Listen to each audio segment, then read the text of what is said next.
doctor's office didn't call back yesterday, but they called back this morning and they said that my numbers look fine again. That was testosterone, androgens, and there may have been one other thing, but I can't remember it, and she didn't specifically say it on the phone. So now I just will go in on the 21st day to get my progesterone tested. But the difference this time is that 2 days after I ovulate, I will start taking the progesterone, and then I will keep taking that.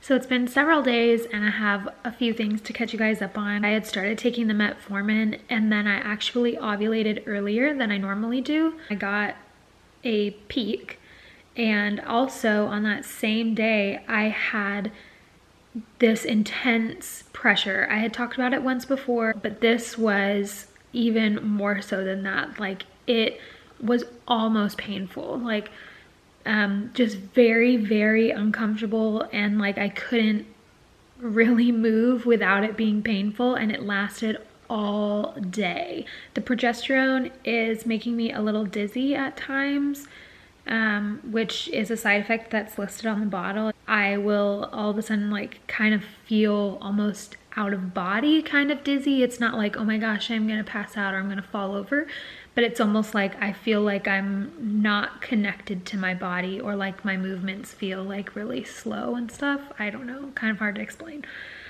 But that's the side effect that I'm getting from progesterone. I went to get my blood work done for my 21-day labs. I just got my results back. This last one before this cycle was 19. So I imagined, you know, like 19 plus progesterone supplement.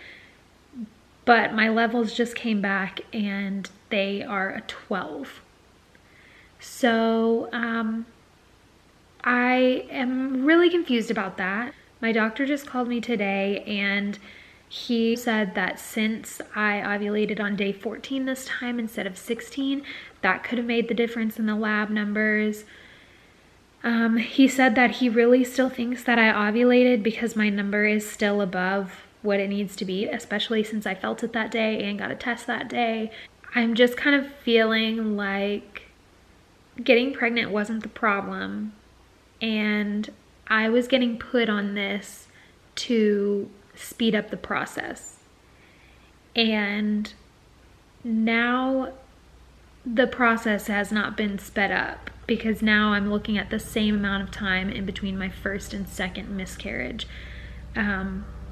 I'm looking at the same amount of months in between those, and I'm kind of feeling like maybe I should just go off of the medicine and continue to take the progesterone, because that is what would sustain a pregnancy and that would hopefully give me a longer luteal phase.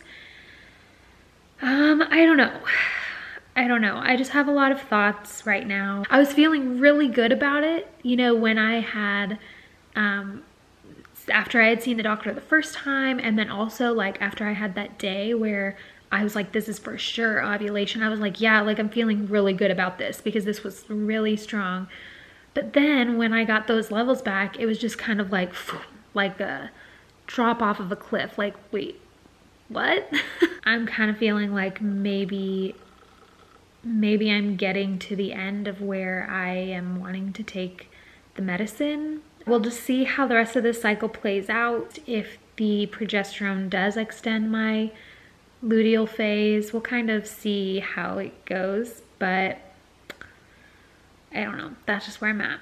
So today would have been day 28 of my cycle, and I took a pregnancy test this morning and it was very negative, and the spotting has been going on since day 23. Yeah, day 23 is when I started spotting, and it got a little heavier last night, so I was pretty positive that I was going to be starting my period today, and I did. I'm going to call my doctor tomorrow to tell him that my next cycle has started, and then they will order my next round of Femara, which this cycle I will be going up to 3 pills, which will be 0.75. I think I'll take the 3 pills, maybe 2 cycles.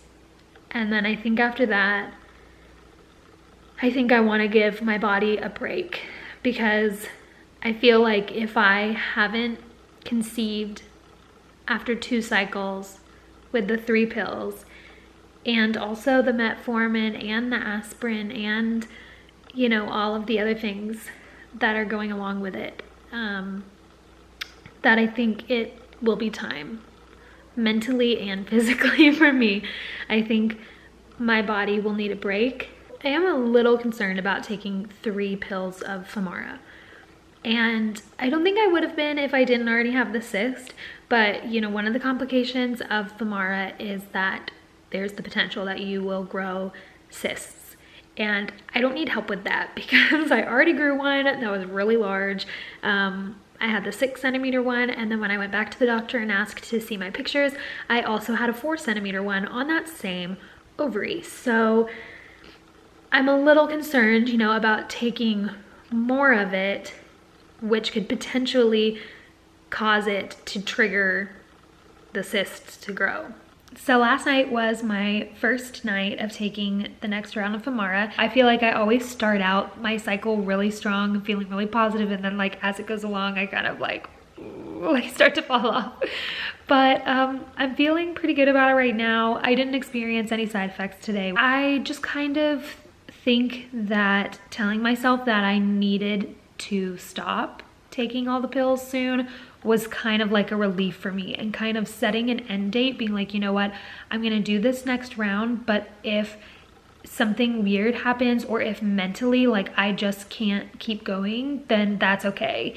And if I want to try another round, you know, then that's okay too. I feel like saying that to myself kind of was just like, oh, finally, like I can relax a little bit. So I'm hoping that that kind of sticks around, because I do feel a lot more relaxed going into this cycle. I feel like previous cycles I felt positive, but I have still been not relaxed about it. There's just really not too much relaxing with the pills. I'm gonna set some alarms so that I remember to take the progesterone whenever I need to take it, and I don't have to be thinking like, oh, I need to take that in an hour. Then I won't have to think about it. It will just pop up on my phone. I'll be like, oh, I need to take this. I talked to my doctor and he is not concerned about moving me up to the 3. I know that I had some reservations about it because I previously had the cyst. He said that he is not concerned about it because I didn't feel those at all. So he said one of the main things is that cysts cause you pain. They can also cause torsion, but again, that is going to cause pain. And I had a 6 centimeter and a 4 centimeter cyst and had no pain at all. So he was like, nothing was moving in there. He thinks that, you know, like there is a risk with it because there's always a risk, but he's not concerned that it's going to be a problem. So I decided to go ahead and try it. And he also was really happy that the progesterone extended my cycle until day 28. I did start spotting on day 23, but I at least didn't start my cycle until day 28. So that did add a little bit of length. So that was good. So hopefully that happens again this time. WHOLE30 is going well. We're having some pretty awesome food like tikka masala and this shrimp and zucchini cauliflower rice thing, which is really good. I found out that I like almond butter. I really like almond butter. So almond butter and apples are kind of my thing. But I will say, like, I am so tired of cooking. I'm so tired of cooking. I don't like cooking anyway, really. Like, I mean, it's fine. Like, I'll do it, and I like cooking, you know, if I'm cooking something with Nick.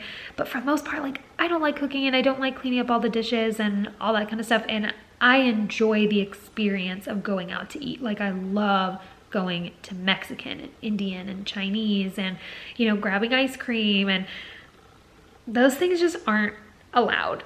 They're just not allowed. So we have gone to Chipotle a few times, and we have gone to a local place here that has all WHOLE30 things. But it's just kind of like they make it one day of the week, and then you kind of pick it up in the fridge the rest of the days if you want it. I don't know. But one benefit to going there was that we saw a lot of different things that were WHOLE30 approved, like different chips and dips and stuff like that. So we actually got a membership to Sam's, and we went there and we were able to find a lot of WHOLE30 things. So we found a guacamole that is approved. We found a dip that's supposed to be like queso, nothing like queso, but it's still really good. It's good as a dip. So we got that.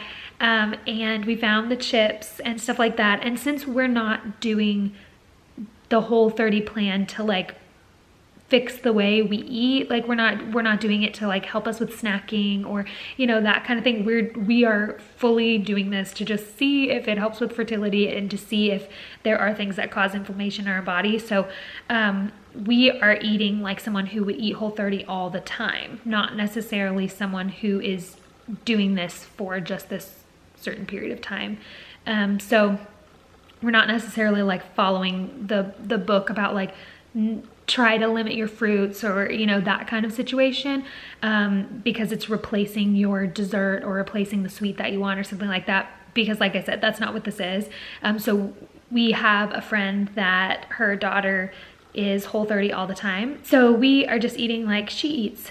I mean, I feel like it's going really well, but I will say that, you know, like I miss the little things. Like I miss being able to go eat ice cream because that's my jam. Love eating ice cream.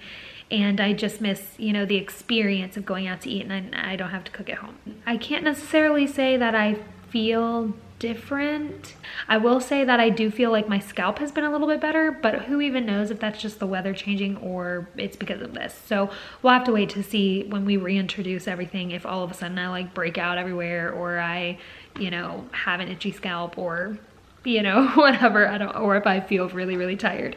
And also, I mean, I've had no bloating whatsoever, but I feel like we kind of just, you know, we just kind of accept bloating. I guess that is the one thing that I definitely have noticed. Like I never feel bloated. But really, I mean, if I'm being honest, I would eat ice cream and still be bloated. You know, like that's not bad enough for me, but but I don't know. So today is day 9 of my cycle. So tonight will be my last night of taking the Femara. I am feeling completely exhausted today. I'm very, very hungry and my head is, I don't have a headache, but my head's not feeling good. I have a feeling that it has to do with the metformin again. I'm pretty sure I mentioned previously that I am eating pineapple every single night.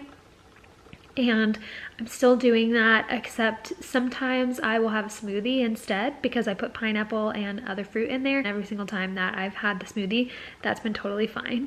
But last night I have a feeling that maybe my dinner was not substantial enough. So I think that maybe I just didn't eat enough last night and maybe I needed to have a little bit more of a hearty dinner. I could just fall asleep right now again on the couch. So I'm doing my best to get things done, but I did a lot of stuff yesterday with work, so I'm kind of like, you know what, maybe instead of getting ahead yesterday, I am actually just compensating for today, and then I'll push the rest off until tomorrow. I think I'm gonna end up going on another walk with Harley just to see if that will kind of make me a little more lively and maybe have some cuties, little oranges to maybe help.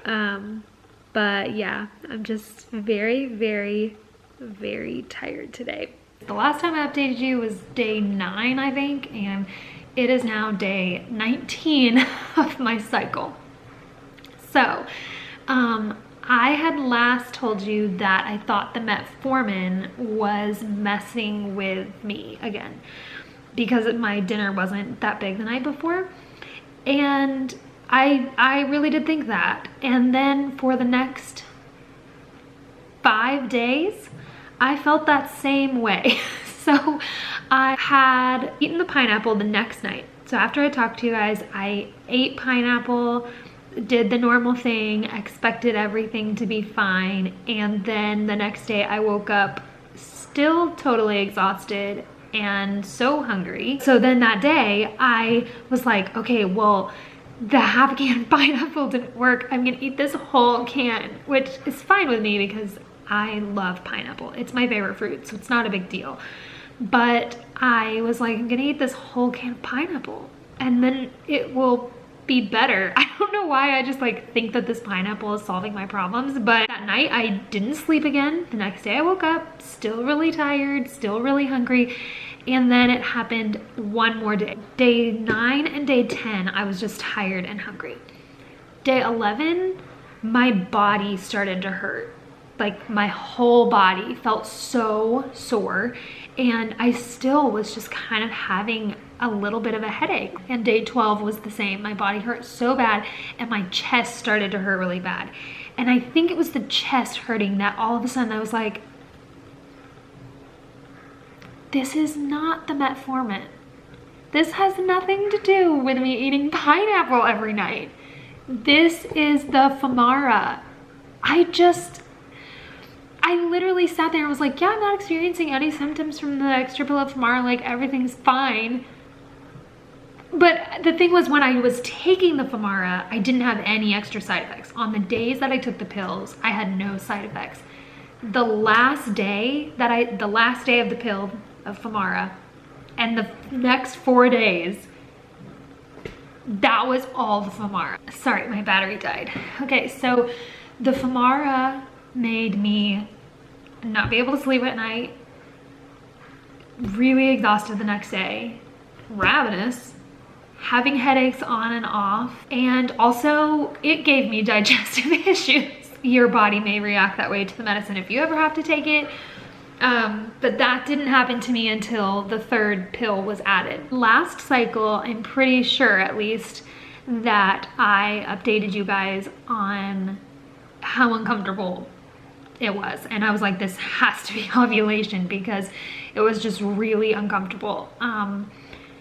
This cycle was also really uncomfortable.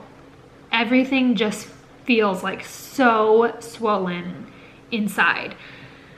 And like I couldn't sit. Like I was trying to sit at the table and I would have to like sit like kind of like with one of my legs up in the air a little bit, or like I stood up to stand, but then standing was like really uncomfortable. So then I was sitting and it was just, I could not get comfortable, and I actually did tear up this time because it was kind of painful. I kind of think that this cycle will be my last cycle if I'm not pregnant.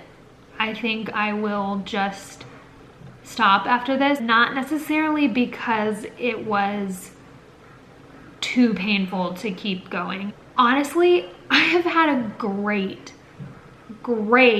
month. Like, I am just so relaxed. I'm not stressed about it. I'm not anxious about it. I'm not concerned about it, about any of the things. I'm just taking the medicine when I need to take it. And I don't know. I just kind of feel at peace this cycle. Like, I just feel like this cycle is my last cycle to do this. And maybe I'll change my mind in a week. This might be the last one, and I would be okay with that. I kind of want to stop on that note maybe too, you know? Like, I want to feel at peace. I haven't felt peace in so long that this feels so nice to just kind of be like, you know what? If I need to stop, I'm gonna stop, and it's fine. But I know that whatever happens is supposed to happen, and I am just trying to find the little things to be grateful for along the way. And one thing that I am extremely grateful for is to have Nick be there for me every step of the way, and to always be patient with me when I am having a complete meltdown, which is not pretty. Not cute. But he takes it in stride, and I am so grateful that he does, and that he is the best person to go through this with. So I will keep you guys updated. Hopefully I'll have good news, but if not, I still feel like if I don't have the good news of being pregnant, I still feel like I'll have good news because I just feel better. And if nothing else, I made it to day 19 feeling better, and that's a big deal because the last however many months I have not gone 19 days feeling this good. So that's my story, and I will keep you updated. Bye.